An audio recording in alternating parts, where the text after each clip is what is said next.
Mas então, eu quero saber assim da peça. Você que idealizou, você escreveu, ou já é algum texto que é adaptado? Como é que funciona? Então, o projeto Moacir, chama Moacir Filhos da Dor, ele veio de uma ideia, na verdade ele tem como obra gatilho, né, a Iracema, do escritor cearense José de Alencar, meu conterrâneo. E ele partiu de uma provocação, se não uma constatação, que é a seguinte: essa sensação de ser dono e estrangeiro da sua própria terra, do seu próprio lar. Né? Como é que é você se sentir em casa e ao mesmo tempo alheio àquele lugar. Surgiu daí esse projeto. E você adaptou então uma obra, a Iracema, puxou essa ideia da obra de Iracema, né, de estrangeiro, e escreveu essa peça Moacir Filhos da Dor. Mas é um projeto? Não entendi. Já tem outras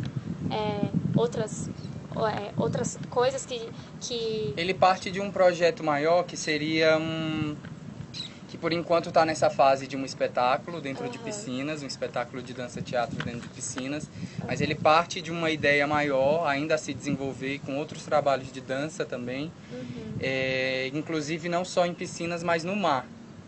Né? Como é que o corpo pode produzir dança através de uma força externa que seria uma força das ondas. Né? Então eu resolvi pegar o livro da Iracema como obra gatilho. A gente não está fazendo uma adaptação da história da Iracema. A gente colheu dali algumas questões que para nós eram relevantes, que lidavam justamente com esse filho ausente.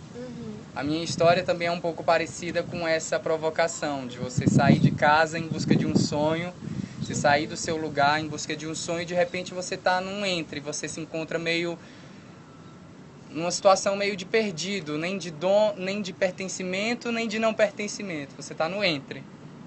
Né? E aí é assim que se abre o livro de Iracema. Né? O Moacir, o filho dela, que dá nome também ao nosso espetáculo, ele é o primeiro brasileiro, ele seria o primeiro brasileiro fruto da miscigenação entre português e índio. A Iracema... O livro abre com a Iracema morta e esse filho da dor sendo extraditado da terra dele. Então ele já vai nascer fora de casa. Essas questões fizeram a gente pensar um pouco mais sobre nós mesmos no dia de hoje. Quem seriam esses índios urbanos? Quem seriam esses nômades que estão perdidos num lugar que eles não sabem definir muito bem, né? E quais são essas dores que eles carregam. Né? Tudo isso transformado num espetáculo visual de dança-teatro. E é o seu projeto de TCC? É o meu projeto de TCC, de formatura. É seu individual, né? Ou é só seu, o TCC? Isso, é o meu projeto de formatura em direção teatral pelo Departamento de Artes Cênicas, na ECA. E eu tinha interesse de trabalhar com pessoas que não fossem nem da área do teatro, nem da área da dança. Como é que esses corpos cotidianos têm potências artísticas? O que é que eles trazem, né, para uma obra artística? E mais esse desafio de estar num espaço público, né, que é aqui o CP-USP, trabalhando essas questões dentro da água. Então foram alguns desafios que a gente enfrentou ao longo desse processo. Mas você falou que buscou pessoas que também não fossem da área artística. Então a Thaís Lucena e esse Wanderson de Souza, eles não são? A Thaís, ela tem alguma experiência com teatro já. Ela é formada numa escola de teatro.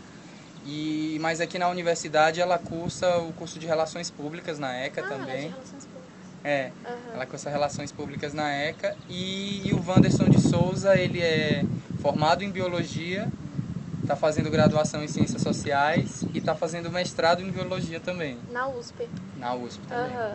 Nossa, você pegou mesmo pessoas, né, que não tem, apesar de ela ter uma experiência teatral, a área, né, totalmente... E a Mayra Mesquita também, que está desenvolvendo uma participação especial, ela é da FEFELESH. Mas ela vai fazer parte da performance também. Ela vai fazer parte tanto da performance quanto da contra-regragem. Entendi. E esse grupo pré-formace, que grupo que é? O grupo que você formou com eles Esse grupo, ele já tem, na verdade, vão ter agora 3 anos e algumas pessoas diferentes passaram por ele sob minha direção. Eu tenho uma pesquisa que nasceu aqui dentro da universidade que chama Performance em Espaços Públicos, a partir do mínimo gesto da ação simples. Inclusive também o tema da iniciação científica que eu estou desenvolvendo. Com quem é o orientador? Com o Antônio Araújo, professor da Escola de Comunicação e Artes, ele do Departamento de Artes Cênicas. E eu estou fazendo essa iniciação a partir dessa pesquisa que começou aqui dentro da universidade. E algumas pessoas passaram por esses experimentos do grupo Performance. A gente fez algumas intervenções no centro de São Paulo, fizemos algumas performances em algumas cidades do Brasil e também na Europa. Nossa. E agora a gente está com esse espetáculo aqui, estamos com 3 experimentos diferentes, né? Um no Vale do Anhangabaú, um no Teatro Municipal e esse espetáculo aqui no CPUSP, compreendendo diferentes caráteres públicos. Via monumento ou patrimônio histórico e uma instituição pública, no caso aqui. Então ele é um grupo, ele é o grupo da iniciação científica. Esse grupo, quem é o orientador do grupo é o Antônio Araújo? Não, na verdade esse é um grupo que eu fundei com alguns alunos aqui da graduação.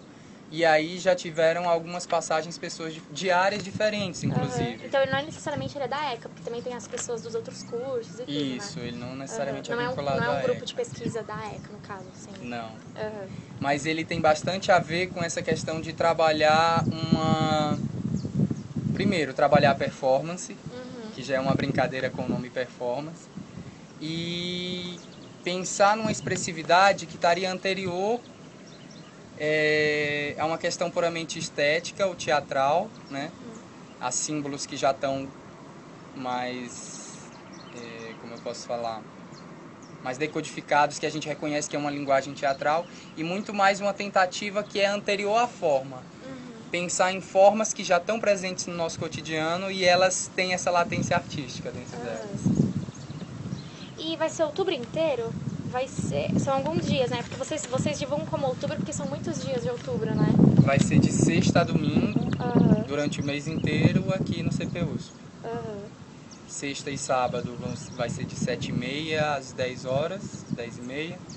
E domingo vai ser de 6h30 às 9h30. Nossa, e como é que foi, assim, conseguir o CP até de domingo? Foi... como você falou que começou em dezembro, mas em dezembro começou a procurar, a idealizar, ou em dezembro já estava quase tudo formado, e aí que vocês começaram a procurar ofício, essas coisas? Então, essa foi uma parte, dentre os tantos desafios, essa parte burocrática também é importante. E a gente tem contado bastante com o apoio do próprio CPUSP. Né?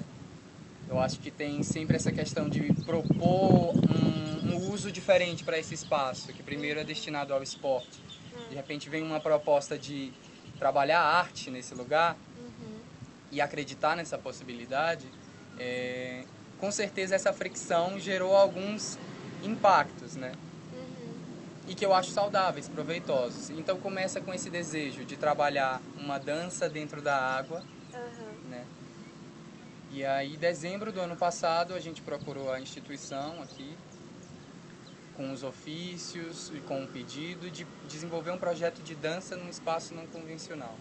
Mas esse projeto em si já estava escrito, já estava todo pronto. Só faltava mesmo procurar essas... O desejo era de trabalhar um espetáculo de dança-teatro a partir da obra de Iracema. A dramaturgia surgiu com a nossa estada aqui, que é um trabalho também que eu chamo de inscrição e escritura corporal.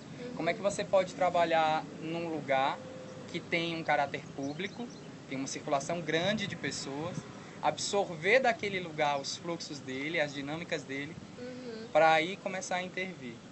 E não já chegar com uma proposta tão fechada ao ponto da gente saber como a gente mexeria nesse espaço. Entendi. Vocês primeiro, então, procuraram um espaço para depois vamos ver o que a gente pode fazer aqui, como desenvolver e como trabalhar, né? Entendi. Isso, a nossa certeza era um espetáculo de dança dentro da água a partir de Iracema.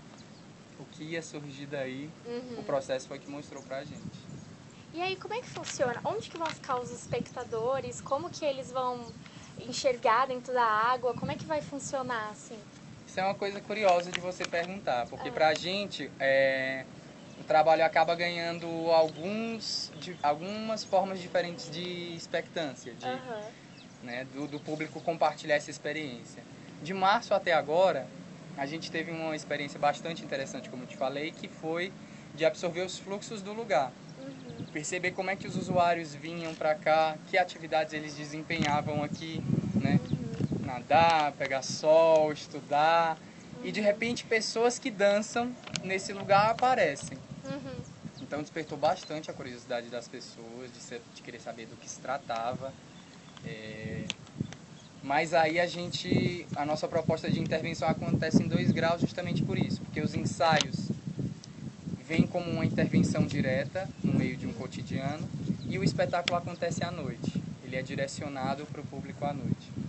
E aí vai estar fechado para outras coisas. A pessoa que quiser, vou fazer natação aquele dia, não vai poder nesses dias, né? Nesses dias ele vai estar fechado para o espetáculo, no período da noite.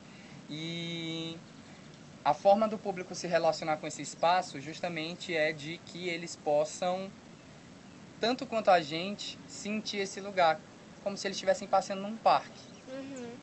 Então eles têm essa liberdade de transitar por esse lugar.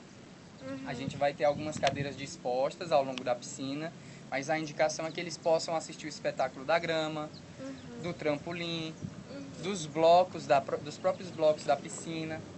Porventura se sentar em algumas cadeiras, mas eles têm essa liberdade de trânsito, de se aproximar e se distanciar da ação o tempo inteiro. Inclusive também há a possibilidade de assistir o espetáculo debaixo d'água. Tem uma visão subaquática e eles também vão receber essa orientação. Então, antes da peça, vocês já vão começar a divulgar também, pode trazer maiô, pode trazer biquíni, essas coisas pra poder A gente assistir. não conseguiu ainda quebrar essa barreira da vida, que é o que a gente gostaria, de possibilitar ao público essa experiência, inclusive mais direta mesmo, né? Mas, por fins de acordo com a instituição, o que a gente pode convidá-los a transitar por esse espaço e se aproximar dessas ações, entendendo de que se trata realmente de composições visuais e muito menos de um discurso tão claro, né? Então, como é que essas imagens chegam em cada um. E a gente tem um acompanhamento, inclusive, de salva-vidas obrigatório para garantir a segurança, inclusive dos performers, mas o público não poderá, infelizmente, dessa vez ele não poderá entrar na água, chegar a esse grau da experiência. Entendi. Vocês vão ficar o tempo inteiro dentro da água? Ou tem algumas partes do espetáculo que vocês também saem, fazem alguma coisa fora? O espetáculo ele é dividido em 9 partes. Cada uma, internamente, ela tem uma justificativa, tem um nome que não é revelado ao público. O público experimenta essa sensação dessas imagens, desses corpos em deslocamento. Então, os performers, eles transitam tanto dentro da água quanto fora, ocupando mesmo esse espaço, principalmente das 2 piscinas, né? Vocês vão utilizar as 2 piscinas? Isso, a de 50 e a do tanque, e o entorno também, ali a grama. Vai ser uma coisa muito interativa, então, porque como vocês também vão estar em transição o tempo todo, os espectadores também vão acompanhando, vão andando, né? Eles têm essa possibilidade de itinerância, a gente convida eles à itinerância, mas é um espetáculo que, na verdade, ele é muito silencioso. Então, a interação não se dá de maneira tão direta no sentido de uma interpelação, de uma interlocução, né? De chamar a algo. É muito mais uma interação que está na força dessas imagens no corpo de quem vem assistir. Então, eu acabo dizendo que se trata bastante de chamar o público para um sonho, para uma atmosfera de repouso, de relaxamento, ao ponto que eles de fato sonhem, ou de olho aberto ou de olho fechado. Entendi. Bem, eu acho que eu entendi como é que vai ser o espetáculo. Se tem alguma coisa que, de repente, eu não perguntei, que você acha que seria legal falar. Essa coisa de Fortaleza, vai ter aqui, né, na USP e em Fortaleza. Você é de lá e você foi atrás e tentou? Como é que foi? Como esse espetáculo parte de uma daquela provocação que eu te falei, bem pessoal, de alguém que deixa a própria cidade, a própria terra, buscando esse sonho, esse algo, esse desejo que a gente profissionalmente ou pessoalmente vai atrás. Essa cisão me pareceu bem importante de que fosse contemplada também no levar esse trabalho como devoluta para a cidade. Né? Então a gente foi atrás de meios com os quais levar para lá o espetáculo, e em janeiro a gente vai fazer uma temporada lá também. Legal. E você veio para a USP para fazer a faculdade mesmo, para cá? Eu vim para fazer as artes cênicas aqui na USP, acreditando que aqui seria este tal lugar onde o meu sonho pudesse acontecer. E aí eu acho que o Moacir Filhos da Dor é justamente pensar o que é que em busca de que a gente se mobiliza tanto, a gente chora tanto, quais são as nossas dores de hoje em dia. O que é que nos faz, nossos amores, a violência que está cada dia mais presente no nosso cotidiano, do ligar a televisão, a olhar para alguém, a contemplar uma cena de violência no meio da rua. Que universo é esse que a gente está vivendo? Quais são os rumos que a gente vai dar mesmo para a nossa humanidade, em que o que resta para nós é ou chorar essa água toda, desse caos urbano, desse mal urbano que embala a gente, ou começar a agir de maneira diferente. Legal. Alguma outra coisa que você queira falar da peça, dessa idealização? Não sei. As motivações são muitas, né? Para a gente estar buscando agir num espaço público com pessoas que não necessariamente são diretamente da arte, o que é que essas pessoas trazem nos corpos, né? Para poder justamente compartilhar com os outros. As motivações, como eu disse, são muitas. Inclusive, uma pesquisa paralela que a gente começou a desenvolver, que faz parte desse projeto maior, que não se encerra nesse espetáculo, é estudar mais as comunidades indígenas no Brasil. A gente parte de uma relação de cisão com a própria terra, e se você for pensar, os índios hoje são uma figura à margem. São umas figuras que também estão no entre. No entre diferente do que a gente reconhece pra gente enquanto grupo. Eles também estão perdidos. Se vendo forçados em sair da tradição deles e absorver novos valores e ainda não serem identidade nacional. Né? Então a pesquisa permitiu com que a gente lançasse esse olhar também para a comunidade indígena, que não pode ser generalizada como os índios. A gente tem 914 nações indígenas no Brasil. E o que é que isso importa para mim? Eles, tanto quanto os homossexuais, tanto quanto as prostitutas, tanto quanto... ou em graus diferentes. Os mendigos são figuras que estão à margem. Que estão aí sendo empurradas de um lado para o outro. Esse é mais um lugar que a gente ainda quer aprofundar. E você falou que faz parte de um projeto maior, que é o projeto do grupo Performance. Isso. Que não acaba só aqui, vocês têm... Aqui, esse é o seu projeto de TCC. Isso. E aí você se forma esse ano? Me formo esse ano. E aí depois você vai continuar com esse grupo e, né? A ideia é que a gente continue com esse espetáculo já, né? Agora a nossa próxima temporada em Fortaleza. Próximo ano a gente consiga levar esse trabalho que nasceu aqui dentro para outros lugares. E aí começar a aprofundar algumas questões que durante um ano ou... digamos que estamos aqui desde março, há uns 6, 7 meses, essas questões elas saltam, mas elas precisam de um tempo maior de ferveção. Eu acho que é isso, então. Obrigado. Obrigada a você.